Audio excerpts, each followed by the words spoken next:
Apollo kinitone tosomake lago o commission lo yaitinu Arab UCC Joseph Kisito ngese balebe e jasi kesi kopekwana ai shishana kinitunga e pone lo ai sachi simunu lu ibwai kinete ai jara kechorere yata kitebe a kaisara lukanyi koto makwatata koto mo simunu lu e jasi akwapuok kesi mami tojo karta Itunga itosom. KYC means every SIM card holder must register it in their own national IDs, pegged onto their NIN number, national identification number.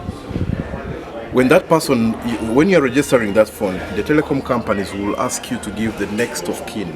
If anything happens to you, the next of kin, who do they contact? Who takes ownership of whatever content you have on your phone or your SIM card?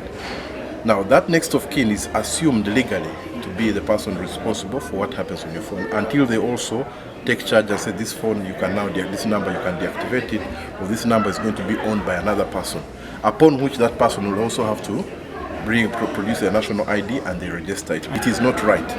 Legally, you can even be reprimanded because you're not the owner. The owner is a registered person.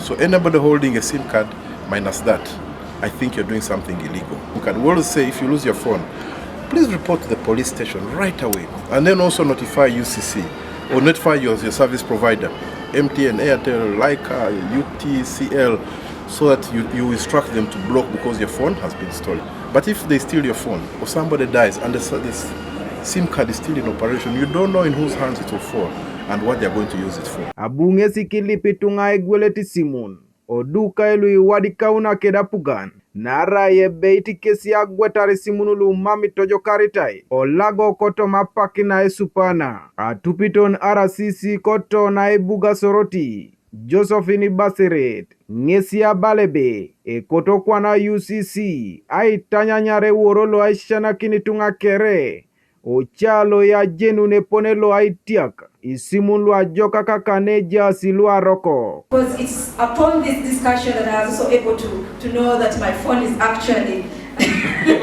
intimate. I equally didn't know. Most of us buy these gadgets and don't know what to do with them. We are not even sure that we are buying the right thing.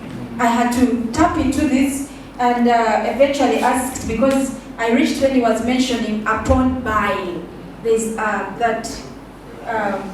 the code that you dial into to know whether you're buying actually an authentic device or fake device. Is there a way, sure, that UCC can help us try to, limit what our children can view on this? How best can we help? The kind of things they see, the kind of things they watch, the way they know how to operate these devices is more than any other person would. Iche koto modue kesi e balasiebe apata niki kesi ya tiakun Isimunu lu ajoka kakoto malu aroko. Majariru anani pu niko kingangi na ngalo nikikada iboro lu enyato samusugun be gadgets or devices kapenati Isimun nyo kato ikwangi konye iru anani pu igwele jiboro iwanyu ni jobe chapakiti gwelu jesima para na dopea na ya rate kwani ejacho ni samunari nyo kwa ina duore simune picha jingajo konye iloloto mairi amun kana erare ne polo no idati ishisha u aitanang akirosine katanu kati kopani ilo sija gwelu ne simu ipedo je wanye simu are raila beiti are mamera ila beiti akaswo bombe ishisha bombe anwaje ne ka simu bombi somai ranga chikakin *06# anonga jen bon bisoma ina pa utanga Egwelete nges araibo na pada nga Egwelete nges kopana ara utanga ishisha mbombe eka simera ina bait chikakin ngo *175*4# anonga jen bombe simulo era ina bait na chama kitapugana nga ikon bai aitoso Kanuka TV East Abraham Elapu Koibuga Soroti.